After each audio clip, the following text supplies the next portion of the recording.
Dragon is in countdown. Falcon 9 is in startup.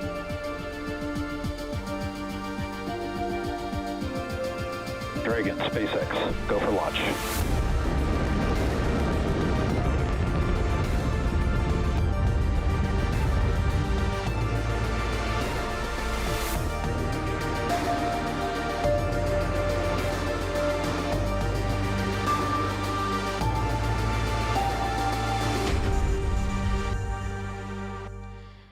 You're looking at a live view of the SpaceX Falcon 9 rocket and cargo Dragon at Launch Complex 39A, set to lift off this afternoon to the International Space Station.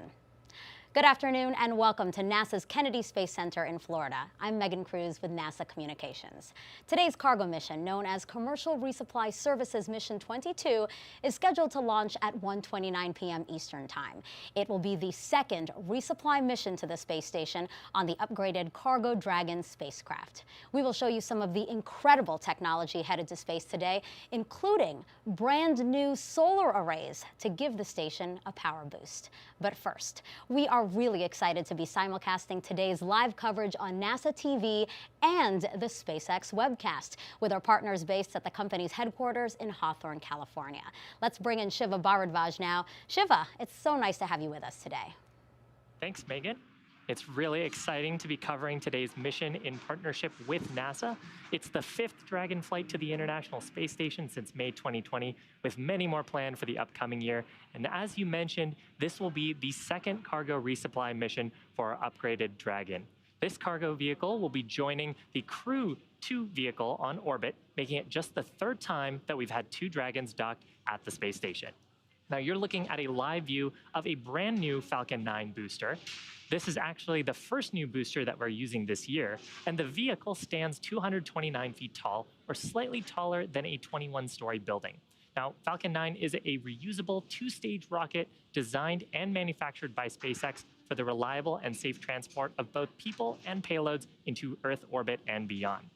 This Falcon 9 rolled out to the pad and went vertical on Tuesday, June 1st around 3 p.m. Eastern Time, and actually, just before the program started at around T-minus 35 minutes, we began loading propellants onto Falcon 9.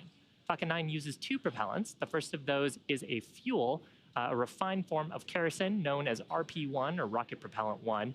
And for our oxidizer, we use super chilled liquid oxygen referred to as LOX. We chill the LOX well below the boiling point, which helps increase its density so we can load more of it into the first and second stages. Now, to start the engines, we also need an ignition source. For that, Falcon 9 uses a chemical igniter called TTAB. You'll see a characteristic green spark at around the T-minus 0 mark right before the rocket takes off. Now, the bottom 2/3 of the vehicle is what we refer to as the first stage. Its objective is to accelerate the vehicle through the Earth's atmosphere to space, and then it'll separate from the rest of the rocket. Today, we will be attempting to recover this first stage on our drone ship named Of Course I Still Love You. That's stationed out in the Atlantic Ocean. And if you've been keeping count at home, if we successfully land the Falcon 9 today, it'll mark our 86th successful landing of an orbital class rocket. Now, on top of the first stage, we have Falcon 9's second stage. It has a single Merlin vacuum or MVAC engine that ignites after the first stage separates. The second stage is ultimately what will carry Dragon into its intended orbit, allowing Dragon to then separate and then eventually for it to continue with its rendezvous to the International Space Station.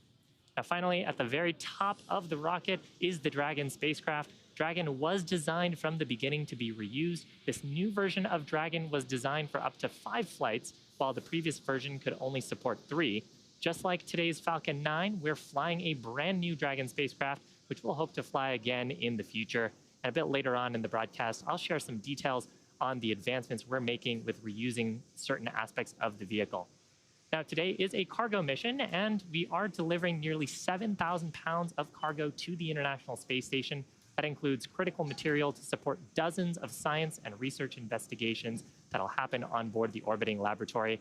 To this day, Dragon remains the only spacecraft currently flying that's capable of transporting significant amounts of cargo to and from planet Earth.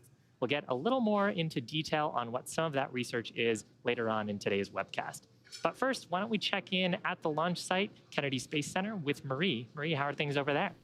Hey, Shiva, nice to see you. Things are looking actually much better than they were just an hour ago at the launch site. If we could take a live look again at Launch Complex 39A, you can see some cumulus clouds in the area. Weather still standing at about 60% favorable for launch, and it's been trending in a better direction. In fact, just an hour ago, we had no-go conditions for weather. We were in violation of the cumulus cloud rule, but the threat seems to be diminishing at this hour. The weather teams are watching a couple of cells south of Patrick Space Force Base. That's a little bit south of the Cape here, and they are headed north, but it's looking like it's not going to be a showstopper.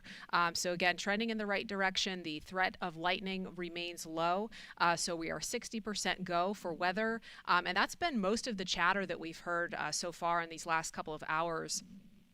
Technically speaking, we have heard SpaceX working no major issues, and again, we're looking live at the launch pad there. You can see some of that liquid oxygen venting off of the first stage Falcon 9 booster. One other really cool thing about this first stage booster, if SpaceX successfully recovers it and refurbishes it, this is the same booster slated to launch the next 4 astronauts to the International Space Station in October. Those will be NASA astronauts Raja Chari, Thomas Marshburn, Kayla Barron, and European Space Agency astronaut Matthias Maurer. So NASA's Commercial Crew Program folks watching this mission closely with particular interest in that first stage booster. So we have fueling again well underway. That began on the first stage at T-minus 35 minutes. We're standing by for fueling on the second stage at T-minus 16 minutes. And then as we move a little bit closer to launch, the Falcon 9 pre-launch engine chill will begin at T-minus 7 minutes, followed by the transition to internal power at T-minus 5 minutes. And that period, those last 5 minutes before launch, are what we call terminal count. And then as we close in on that final minute before launch, the propellant tanks will be pressurized for flight. The SpaceX launch director, Frank Messina, will verify whether the team is go for launch. And finally, we'll be standing by for liftoff at 1:29 and 15 seconds p.m. Eastern Daylight Time.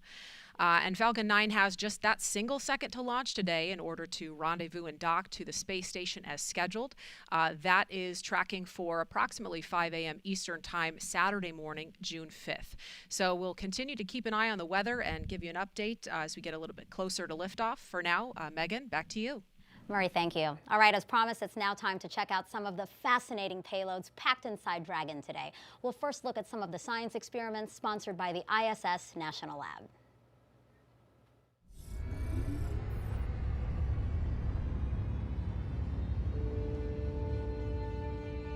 More than 900 pounds of research and supplies are launching to the International Space Station on SpaceX's 22nd Commercial Resupply Services mission, including several investigations sponsored by the U.S. National Laboratory. This mission has everything, from fundamental and applied research to payloads dedicated to in-space production applications, recognizable private sector partners supporting research and development, and student-led experiments. Let's take a deeper look into some of the investigations that are launching on SpaceX CRS-22. Colgate-Palmolive, the global household and consumer products company, will launch the first private sector oral healthcare investigation to the ISS on this mission. The project aims to identify the molecular characteristics of a healthy and diseased oral microbiome. The research team will study unique plaque pathologies in relation to oral health status, examining microgravity's effects on biofilm formation and comparing responses to common oral care agents. Results could help Colgate-Palmolive develop more effective products for consumers on Earth. Each year, 25 million metric tons of cotton are grown around the world, and each kilogram requires thousands of liters of water to produce. In an effort to minimize water consumption used for cotton production, Target Corporation has funded a project from the University of Wisconsin to examine the response of cotton plants to the stress of microgravity and evaluate effects on growth and root behavior. This investigation seeks to better understand the genetics involved in root system development, which could lead to the production of cotton plants that use water more efficiently on Earth. The National Center for Advancing Translational Sciences, one of the 27 institutes and centers of the National Institutes of Health, continues to work with the ISS National Lab to fund projects as part of the Tissue Chips in Space initiative. Tissue chips contain human cells grown on an artificial scaffold to model the structure and function of human tissue. Using tissue chips in space, researchers can develop better models of disease and more accurately test potential new therapeutics for patients on Earth. This mission includes a tissue chips in space investigation from the University of Washington. The research team will use tissue chip systems that model the human kidney to better understand kidney stone formation, the body's use of vitamin D, and a condition in which a person's urine contains unusually high amounts of protein. Pharmaceutical giant Eli Lilly and Company has a history of sending research and development to the orbiting laboratory. On this mission, the company will launch an investigation to examine the effects of gravity on the physical state and properties of freeze-dried pharmaceutical products. Results could help Lilly improve the chemical and physical stability of pharmaceutical products for patients on Earth. The investigations launching on this mission aim to bring value to our nation and drive a robust, sustainable market in low Earth orbit. To learn more about all the payloads on this mission that are sponsored by the ISS National Lab, and to learn about current opportunities to become part of the space station research community, please visit issnationallab.org. Now, you heard in that video about an experiment with cotton. Let's take a closer look at that one, because you might be amused by its name, TikTok. And no, it has nothing to do with the social media app TikTok. Here to help us understand the name and why this research is so significant is Principal Investigator Dr. Simon Gilroy. Dr. Gilroy, thank you so much for joining us. Oh, my pleasure to be here. Well, obviously, we've said TikTok. Your TikTok is different from the TikTok most of us know. So what is your TikTok? Yep, we definitely came second. So it's an acronym for Targeting Improved Cotton Through Orbital Cultivation. And what does that mean? What are you trying to do here? So we've got the opportunity to understand a little bit more about how cotton grows by growing it on the space station and doing the kind of experiments you just simply can't do when you're on the Earth. Mm-hmm. And how are you actually going to grow cotton on the space station, and how much of it are you trying to grow? All right, so cotton gets to be a really big plant, so we're not going to grow full-sized cotton plants, 6 foot tall. This is actually the chamber that we are going to send up. So there are 12 of these, which are going to go up onto the space station. Each one of them has 4 cotton seeds in there. And we set it up so they'll actually germinate while they're on the station. And they'll fill this chamber after about 6 days. Wow, that's amazing. And so what exactly are you trying to figure out in space that can hopefully help us here on Earth? Cotton is an incredibly thirsty crop. It uses tremendous amount of water, hundreds of gallons just to make one t-shirt. And it also uses a lot of inputs like nutrients that the farmers have to add, pesticides. And a lot of those features of cotton, they are root traits. So they're things that, the root takes up the water, the root takes up the nutrients.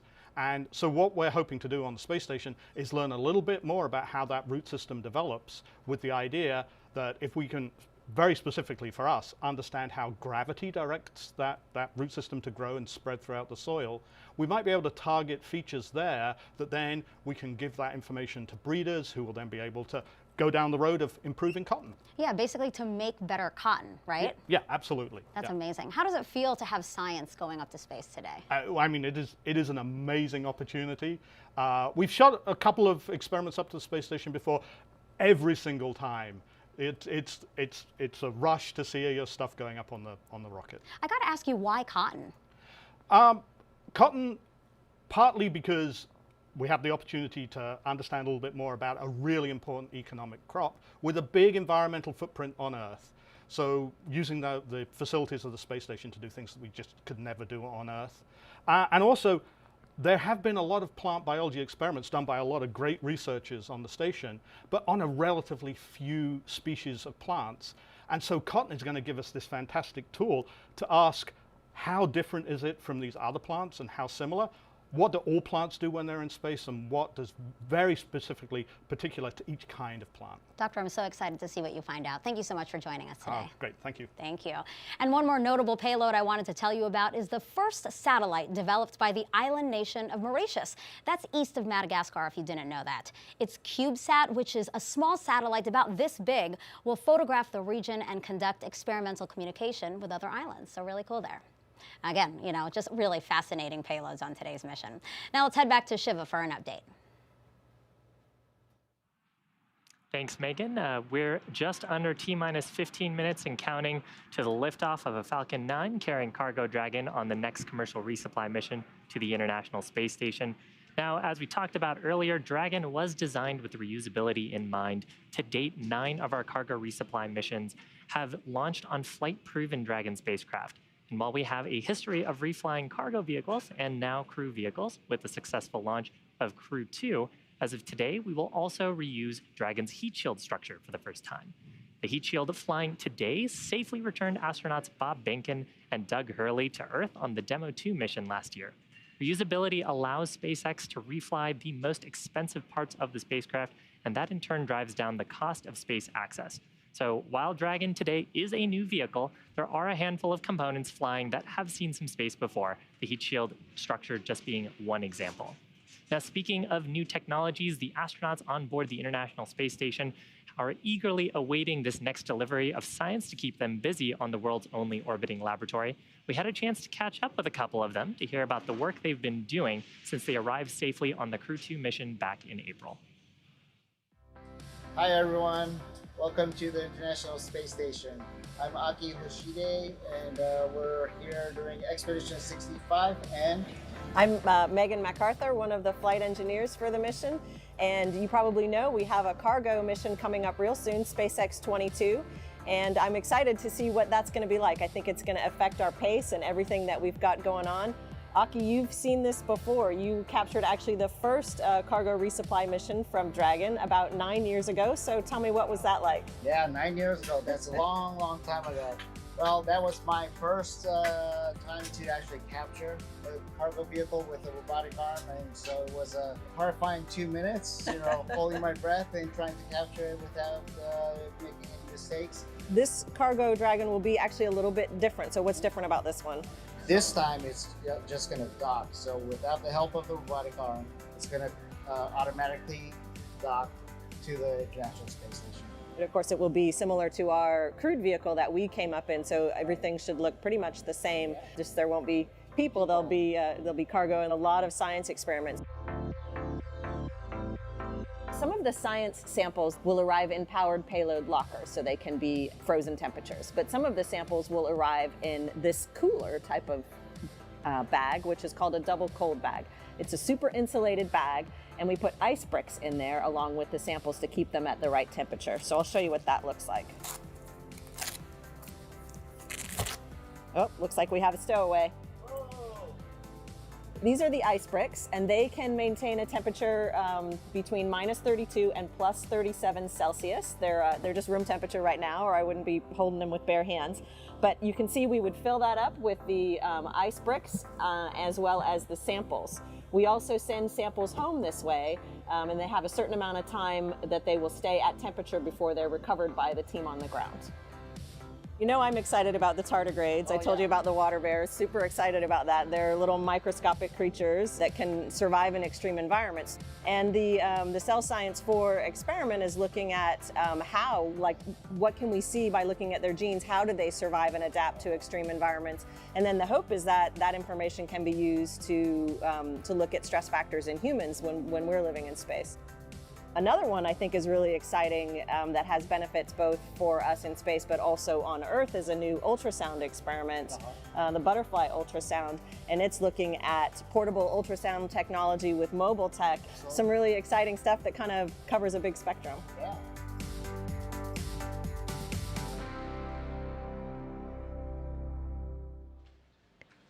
And that was NASA astronaut Megan MacArthur and JAXA astronaut Aki Hoshide aboard the International Space Station.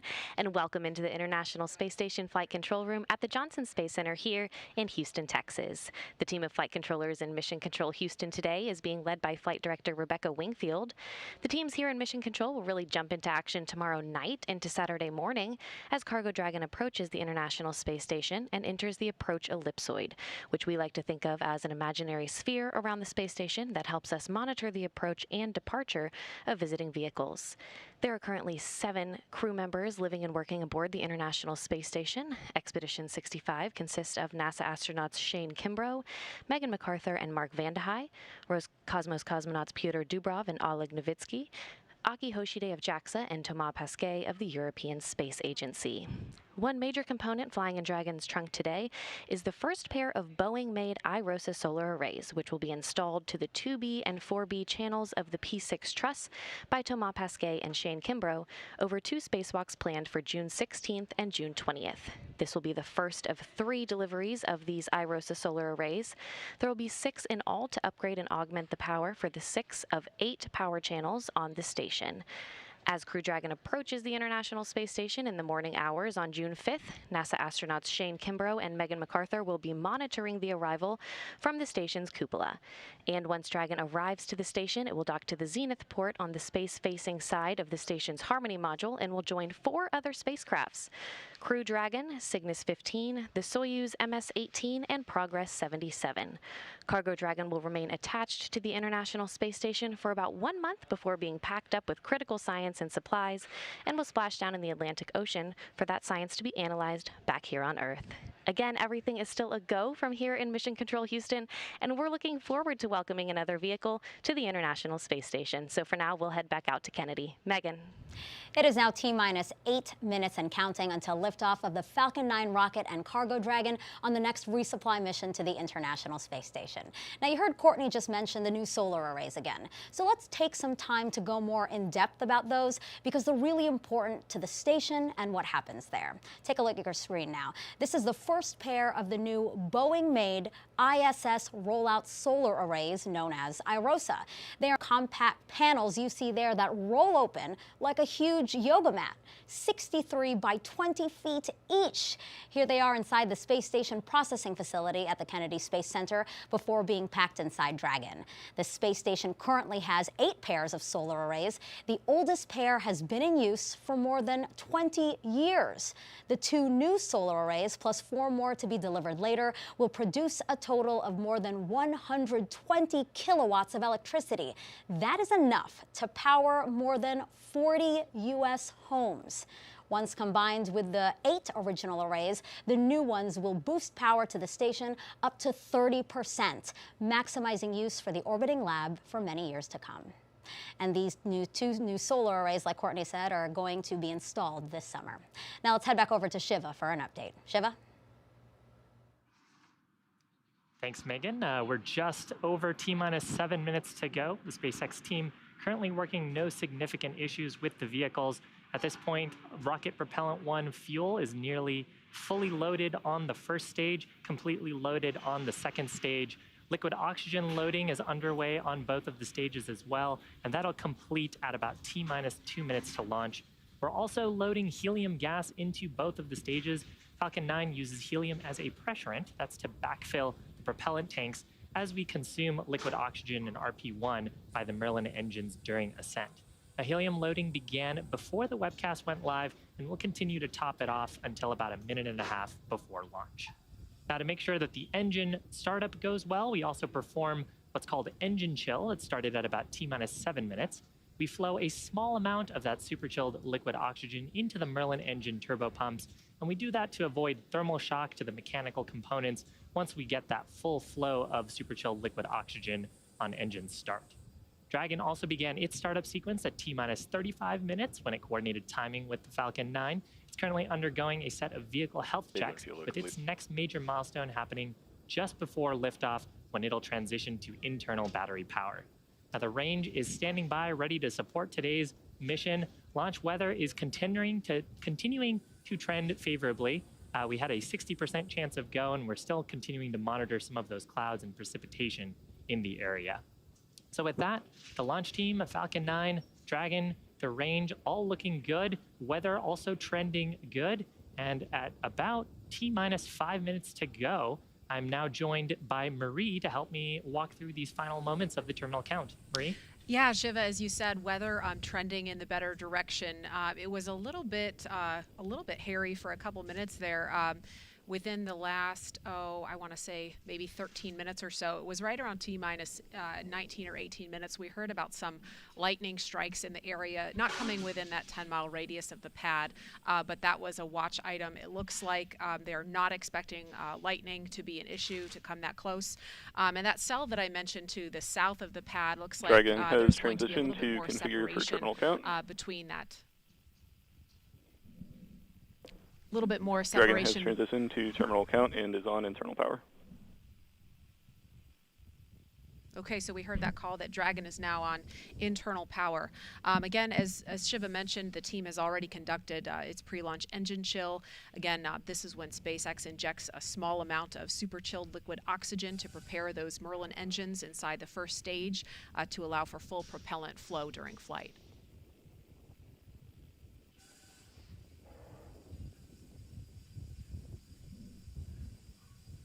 And we can hear the hissing from some of that liquid oxygen venting off the side of the rocket as it meets that Strong back retract in progress. We just heard the call out there as well for strong back retract. The strong back is the truss structure next to Falcon 9 that provides propellants and power to the vehicle. So you can see the clamp arms are opening around the second stage, and the strong back will retract a couple of degrees away from the vertical position, helping to clear the way for Falcon 9's ascent. In these last few minutes, Falcon 9 is performing a set of health checks on its primary communications, avionics, and propulsion systems in preparation for flight. We'll continue to hear call-outs if the engines are sufficiently chilled in and for some of these milestones that are coming up next. And there you can see the strong back starting its retraction away from the vertical position.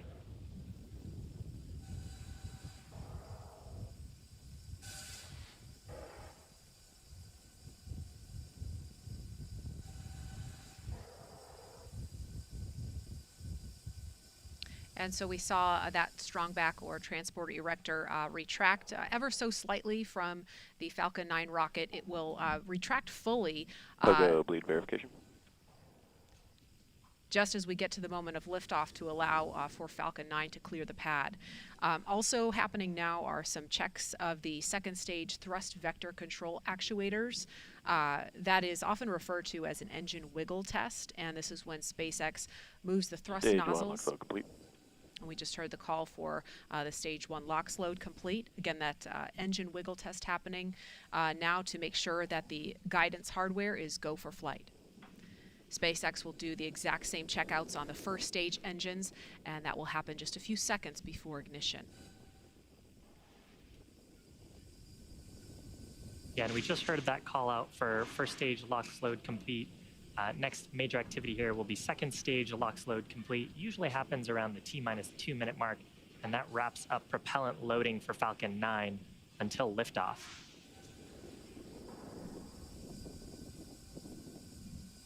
Dragon also continuing to perform final health checks Stage to make 2 sure LOX all load of complete. its systems are ready to go for Dragon is in ascent auto and idle. rendezvous with the International Space Station. Weather continuing to trend favorably as Dragon transitions into its ascent state.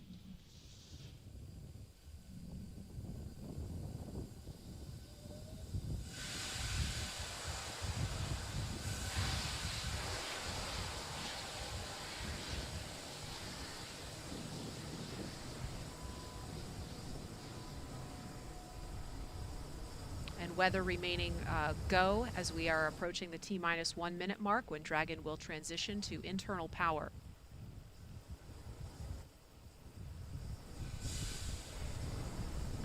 Falcon 9's in startup. Dragon is in countdown.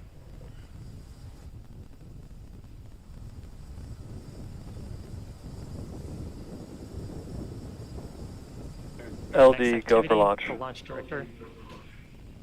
Launch director pulled Stage go 2, for press launch. flight. So with that, all systems are currently go for just over T-30 seconds to liftoff. T-minus 30 seconds. And at T0, the rocket will be released from the hold down clamps at the pad. And as I mentioned earlier, that strong back right next to the rocket will retract the rest of the way, clearing the way for liftoff. Stage 1, press for flight. T-minus 15 seconds. Falcon 9 is configured for flight. 10, 9, 8, 7, 6, 5, 4, 3, 2, 1, 0. Ignition. Liftoff. And liftoff of the 22nd SpaceX cargo resupply mission. bringing new solar arrays to the International Space Station. Stage 1 propulsion is nominal.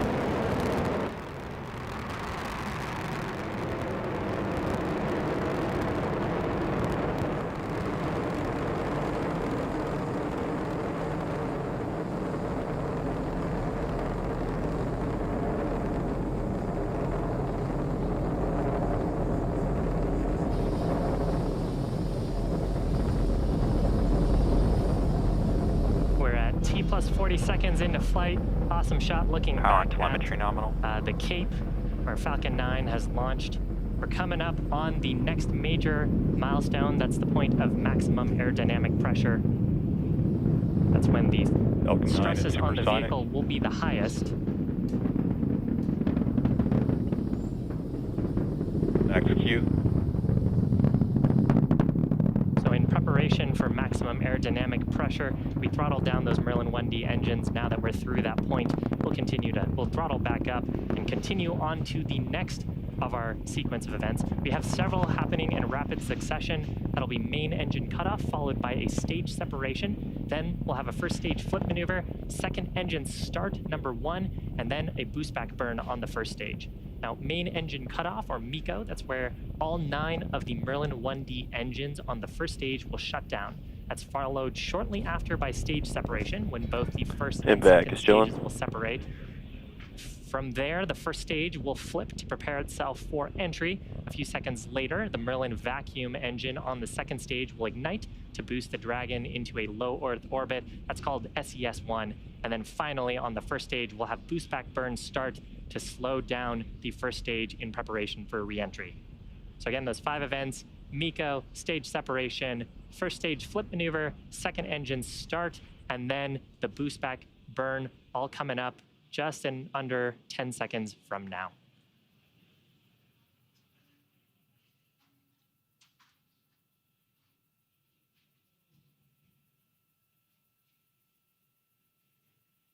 And MECO. Stage separation confirmed.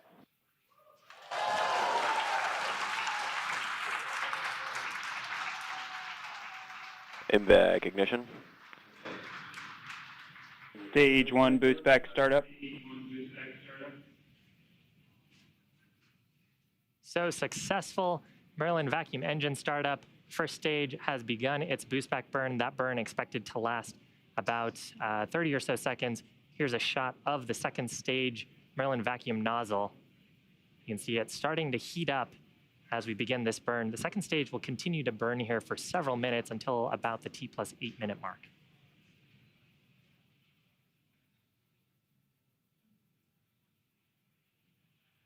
Stage 1 boost back shutdown. If you're just joining us, welcome. You're watching a live webcast for the 22nd Commercial Resupply mission to the International Space Station for NASA. This is SpaceX's 17th launch of the year, and we are flying a cargo configuration of our New Dragon spacecraft. On the right-hand side of your screen is the second stage, which is carrying the Dragon spacecraft into orbit. On the left-hand side of your screen, you can see Falcon 9's first stage with the grid fins extending. It just completed its boost back burn and is making its way back to our drone ship. Now, the rocket has to do more than just go up. It has to go sideways really fast. At liftoff, gravity is pulling straight down on the rocket, but as we ascend, we tilt the engines. That's called gimbaling, and that begins to turn the rocket horizontally. We're still going up, but we're also heading horizontally away from the launch pad. That maneuver is called a gravity turn. The rocket typically needs to go about 7.5 kilometers per second, or about 17,500 miles an hour, to avoid being pulled back down to Earth and to get into orbit. So that's what the second stage is doing right now. Now, the first stage, in order to make its way back to our drone ship, named, of course, I Still Love You, it has 2 more burns to do. First is an entry burn. It'll ignite 3 of its Merlin 1 engines. That'll help to slow it down as it re-enters the Earth's atmosphere. And then the next activity will happen much closer to the drone ship. That is the landing burn. Will ignite just the single center Merlin engine to bring the vehicle's speed rapidly down to 0. You can see the grid fins that are extended on the left-hand side of your screen. We use those for atmospheric control. They help steer the Falcon 9 to make sure we make our way back to that drone ship as we get into the thicker parts of the Earth's atmosphere. And you'll occasionally see periodic bursts of a white gas like that. That's our attitude control system giving us little corrections to our attitude. The next major event coming up here for the first stage is entry burn. 3 of the Merlin 1D engines will ignite. Second stage burn continuing to look nominal. Second stage has a little ways to go. It won't be done with this burn until about the T+8 minute mark.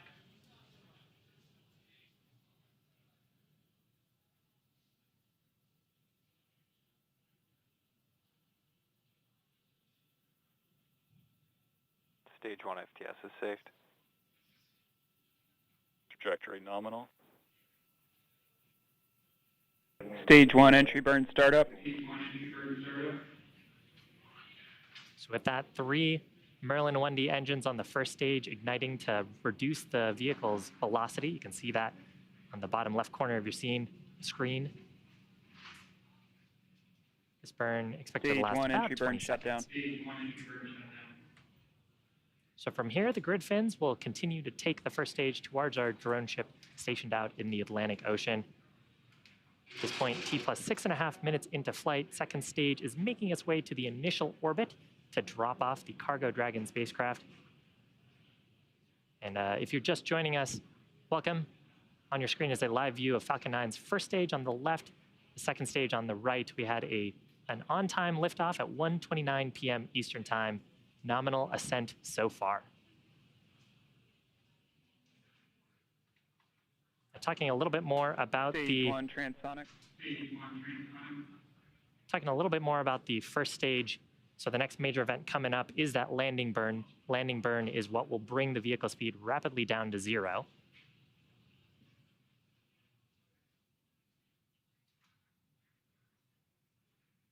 Amazing shots of the first stage during re-entry.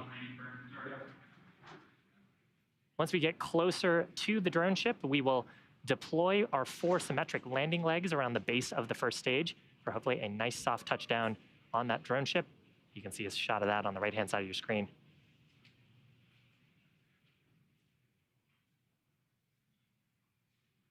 Stage 1 landing leg deploy.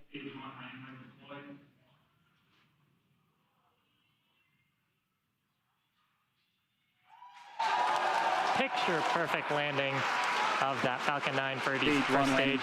First landing for this first stage. 86 successful recovery overall for SpaceX. Fantastic. Now coming up shortly, second stage is not done. It will be coming up on second engine cutoff. About under 30 seconds from now. It's been burning that whole time since stage separation to bring the 7,000 pounds of cargo into the initial orbit around our planet. And you can see we're getting close to orbital velocity.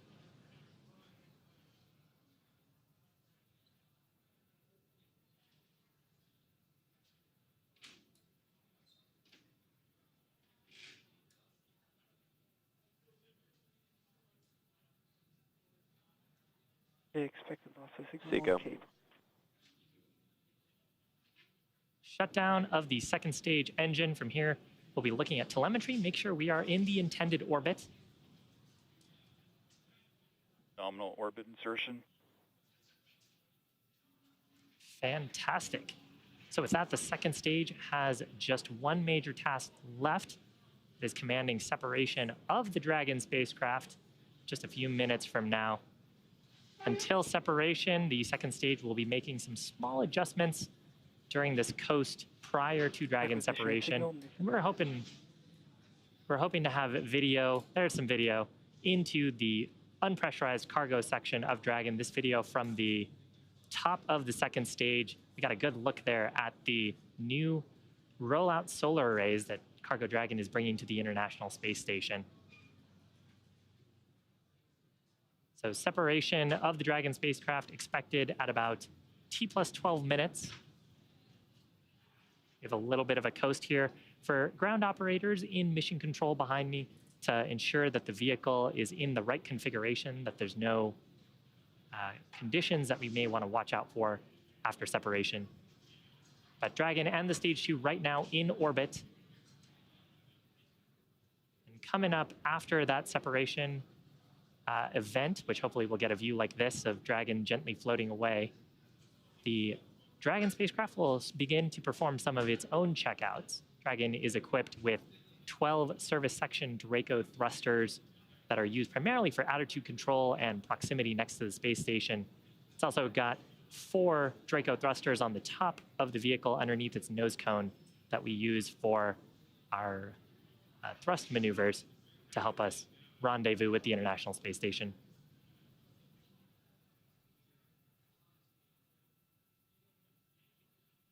So again, successful ascent, successful recovery of our first stage just a few minutes ago.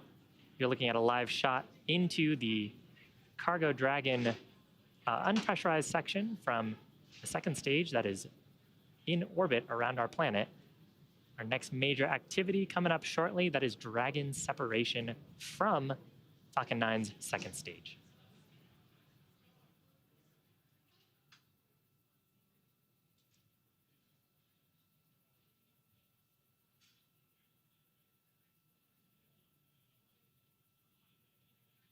Something a little bit different about this Dragon spacecraft. If you followed our first version of Dragon, you'd know that it had deployable solar arrays. This version of Dragon has conformal solar arrays on the body of the spacecraft. So those are mounted along the exterior panel of the trunk that we're looking into right now. Those provide power for the spacecraft as it makes its way to the space station. Dragon separation confirmed.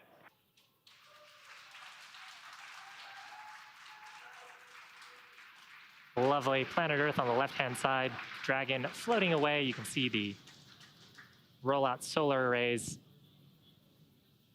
from this view atop Falcon 9 second stage, watching Dragon gently float away. So again, activities coming up for Dragon. It will begin its service section Draco checkouts, followed shortly after that by the nose cone Expect loss of signal opening. And that's going to complete my coverage here from Hawthorne. But why don't we check in with Courtney at the Johnson Space Center in Houston. Courtney?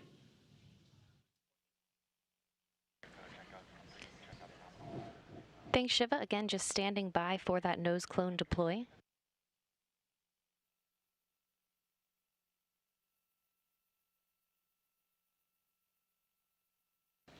The nose cone deploy uncovers the 4 forward bulkhead thrusters, which Dragon will use for its major burn maneuvers coming up.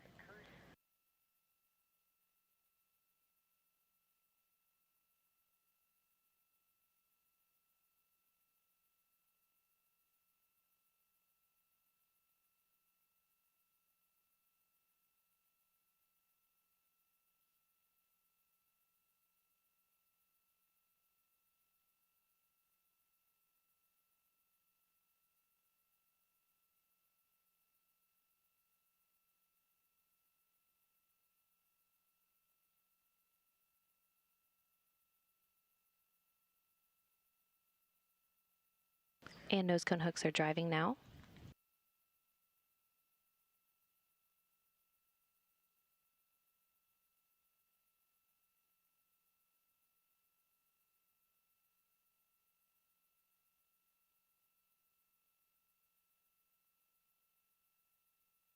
And the hooks are halfway open, again standing by for them to be fully open.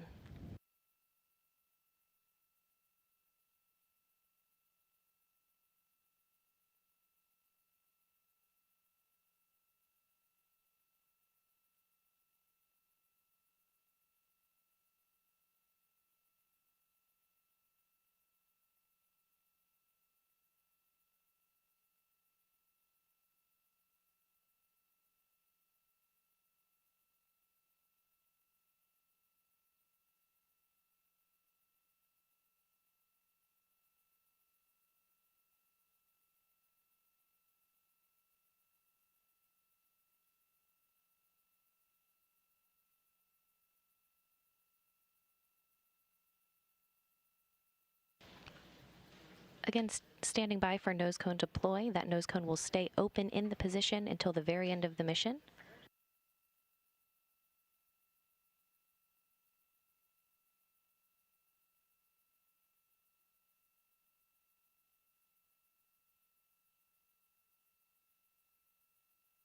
And the first set of nose cone hooks are open, and the second set are starting to open now.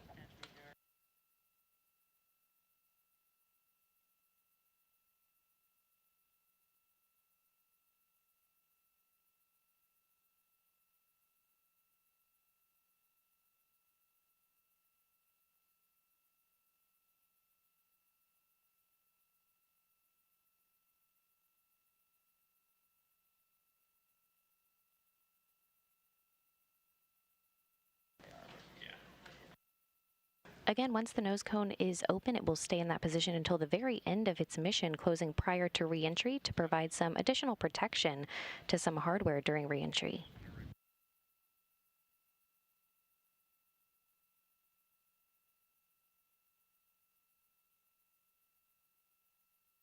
Expected loss of signal, Newfoundland.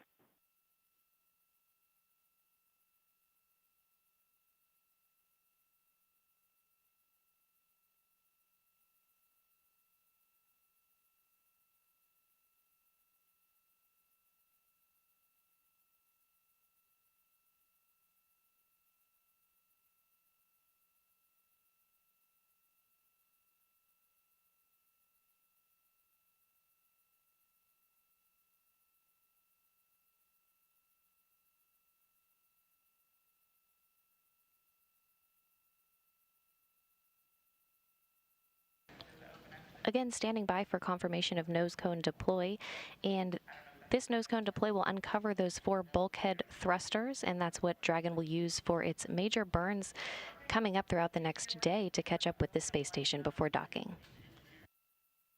Acquisition of signal, Goonhilly.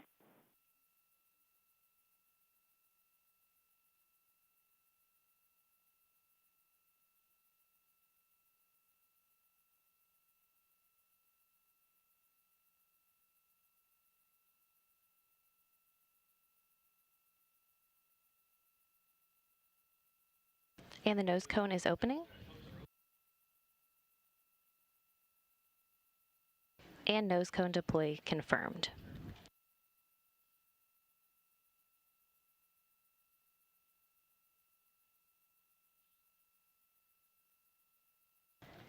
And with nose cone deploy now confirmed, now joining me on the phone is manager of the International Space Station Office for Systems Engineering and Integration, Jeff Arend.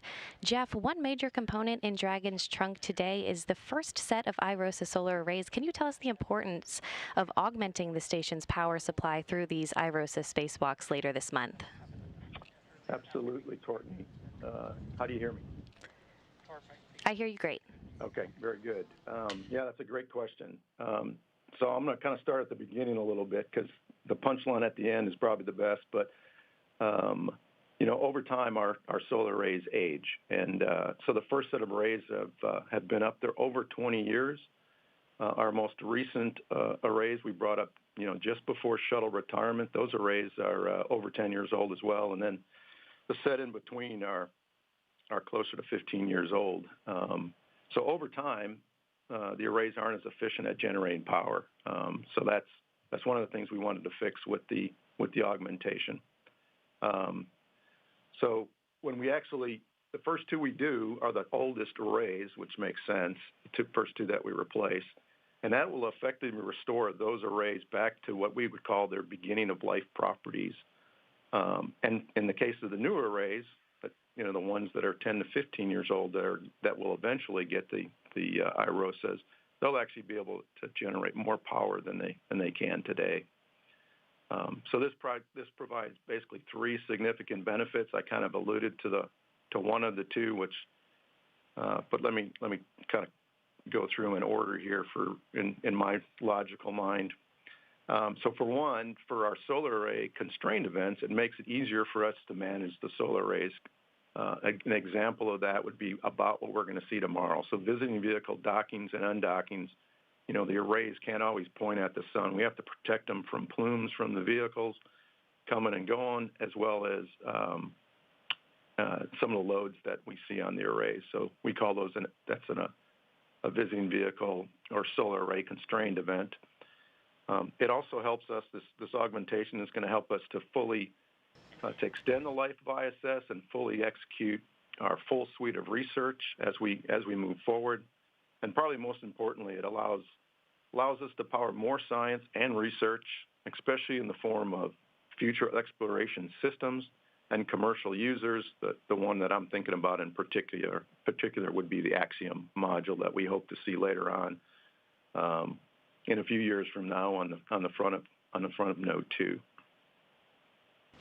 And of course, these resupply missions deliver science, hardware, and other cargo, like you were just saying, to the station. How critical are these deliveries for the station and astronauts? So over any 6-month planning period, there are hundreds of experiments being conducted on board. The vehicle that delivers our crews, the vehicles that deliver our crews, they do a great job of getting the crews there safely to and from station, but their cargo capacity is very limited, on the order of 100, maybe 200 kilos. We couldn't conduct all the science we do, as well as provide for our crew members, without our cargo resupply vehicles, which can carry about, in this particular case, about 2 metric tons of pressurized cargo and research. Our cargo flights are vital to maintaining and fully utilizing our orbiting laboratory. In the case of this SpaceX 22, we're bringing up about 900 kilos of research supplies to support our ongoing science program, and it will also return about 1,200 kilos of science samples and supplies for human research, biology, biotechnology, physical science investigation, and education studies. The return piece of this, the science and research return, it can't be emphasized enough, because a unique service that the SpaceX cargo vehicle provides is return cargo. Otherwise, the only way we can get return cargo down in samples is on our crewed vehicles, which again is fairly limited. These vehicles also bring critical spares to help us maintain our onboard systems, keep the spacesuits maintained, and of course provide food and crew support items. So super critical to what we do each and every day. And as always, it's a busy time aboard the International Space Station, with cargo vehicles and crews coming and going. 1 Russian spacewalk behind us and 2 U.S. spacewalks later this month. Can you kind of lay out how complex the next few months will be for the station program and the global partnership? Complex. Well, I hope I don't have to call it complex. Maybe exciting, fast-paced, fun times. We plan everything to a T and analyze it, do those kind of things. So we like to try to eliminate the complexity, is the way I would kind of describe it. But you're right, it's a very busy time. And so from a visiting vehicle point of view, I think the upcoming amount of traffic is about as busy as we've ever had. There are also going to be some configuration changes, mostly on the Russian segment, that will keep our flight control, engineering, and partners very busy over the next few months. As you pointed out, with the completion of the Russian segment EVA, which was actually yesterday, it seems like days or weeks ago, as fast as everything is going here lately. But the Russian segment is now going to be ready for the undock of the docking compartment, which is another module that's been on board for about 20 years or so. And this opens the port up for the next, basically the 3rd large module that our Russian partners will be bringing to ISS. It's the MLM, or Multi-Purpose Logistics Module, and that docking is later in July. But before that, shortly after SpaceX docks, we'll be conducting 2 EVAs ourselves, one on the 16th and the other, if things go well, on the 20th of June, to install the IROSA arrays. Maybe this is where complex comes into play. All EVAs are challenging, but these IROSA arrays in particular are probably more so than some of our other ones.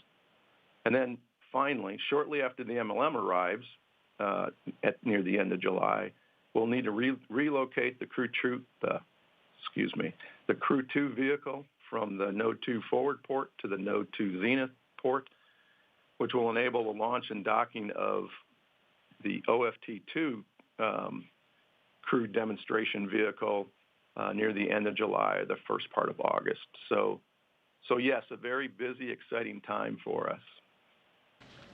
All right, Jeff, well, thank you so much for joining us today. And back here in the International Space Station Flight Control Room, flight controllers are monitoring the systems on the station itself ahead of Dragon's arrival Saturday morning. Again, once Dragon crosses that approach ellipsoid, which we see as an imaginary sphere around the station, flight controllers here in Mission Control Houston will begin joint operations with SpaceX teams over in Hawthorne, California. NASA astronauts Shane Kimbrough and Megan MacArthur will be monitoring the approach and arrival of Dragon with the planned docking Saturday morning at 4 o'clock in the morning, Central Time. Once Cargo Dragon is docked to the station, MacArthur and Kimbrough will begin hatch operations to open the hatches between the International Space Station and Cargo Dragon. And again, everything is still on track in the International Space Station Flight Control Room, so that'll do it for us here in Mission Control Houston. Now back over to Kennedy. Megan? Thanks, Courtney. That's going to wrap up our launch coverage of NASA's 22nd SpaceX Commercial Resupply Services mission. Cargo Dragon is on course to dock to the International Space Station at about 5 a.m. Eastern Time Saturday morning. We will, of course, have live coverage of rendezvous and docking beginning at 3:30 a.m. Saturday morning Eastern Time. In the meantime, you can follow the mission at nasa.gov. Thank you so much for joining us. We'll leave you with some beautiful views of today's launch. T-minus 15 seconds. Falcon 9 is configured for flight. 10, 9, 8, 7, 6, 5, 4, 3, 2, 1, 0. Ignition. Liftoff. And liftoff of the 22nd SpaceX Cargo Resupply mission, bringing new solar arrays to the International Space Station. Stage 1 propulsion is nominal.